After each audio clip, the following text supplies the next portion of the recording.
Living here on the border, do you support mass deportations? No, absolutely not. What should happen with all these migrants? They need to figure out something, but this is a long time. I've lived up here since kids used to walk across. There was never a problem until Trump came into office. I'll just leave it at that. So do you think Trump's going to be the man to fix this situation? This is going to make everything worse. We're not going to have anybody get the food. I remember 10 years ago, they were looking for workers to pick strawberries. No white people pick strawberries for any price. No price. No price. We're going to be screwed. We're going to be totally screwed. I don't know what's going to happen.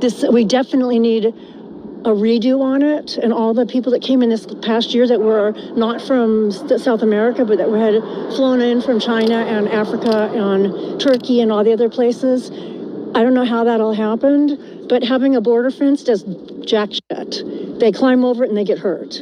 If we need more border patrol, we need money. We need border patrol. Where's he going to come up with all that money for the border patrol that's going to do all this? They're not here right now because we're short. There's just not going to be. We're going to be really screwed over. I'm not sure what's going to happen. I've got 30 acres off the grid and I feel safer that way.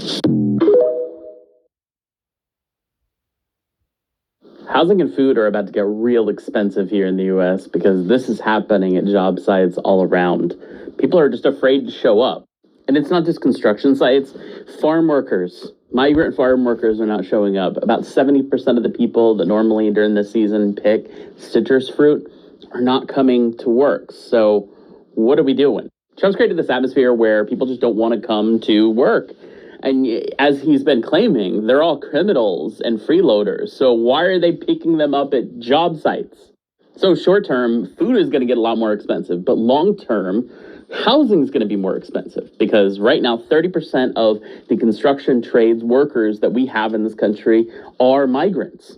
It's actually a big thing with the Carpenters Union trying to bring these people in, provide them worker protections, and bring them into the fold, grow the pie for people to prosper in this country. It's actually kind of an interesting thing that occurs between the carpenters with the rest of trades sometimes, because the rest of trades want to push for more skilled and trained labor through apprenticeship programs, but migrants don't normally have those opportunities, where in the carpentry and framing space, a lot of those people are already skilled, and so they come here to work.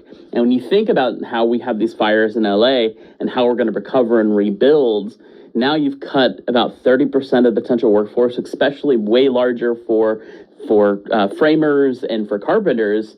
We're in a bad spot for recovery around the LA fires. So food's going to get more expensive.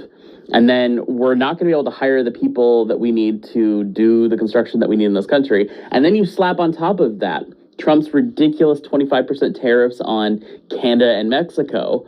When we get the vast majority of our food and our lumber and concrete that we use in construction in this country from those places, everything is going to get more expensive.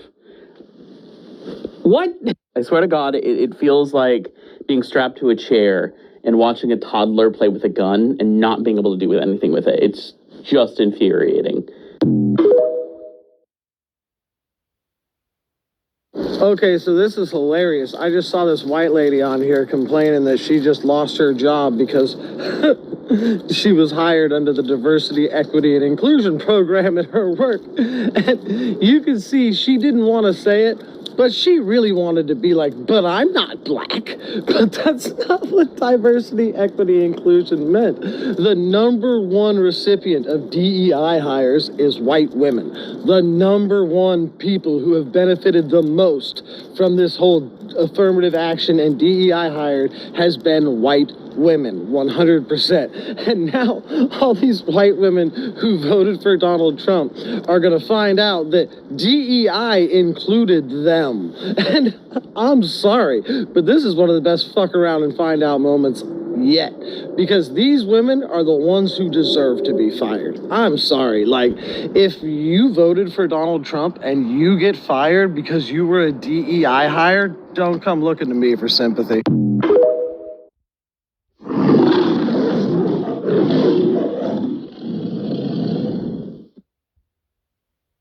I I don't give two shits that families are being separated if somebody's getting deported. I actually find it hilarious. It gives me a great deal of comfort. I have no sympathy that your child might grow up without a father because he got sent back to Mexico or whatever. I mean, y'all are welcome to go with him. Don't forget that's an option. That's a choice that you're making, right? I don't have any sympathy for your little videos that you're making on social media with all the tears. I don't give a shit. I'm actually fucking laughing at you that you're sitting there crying for attention. Okay. I find you guys to be All right.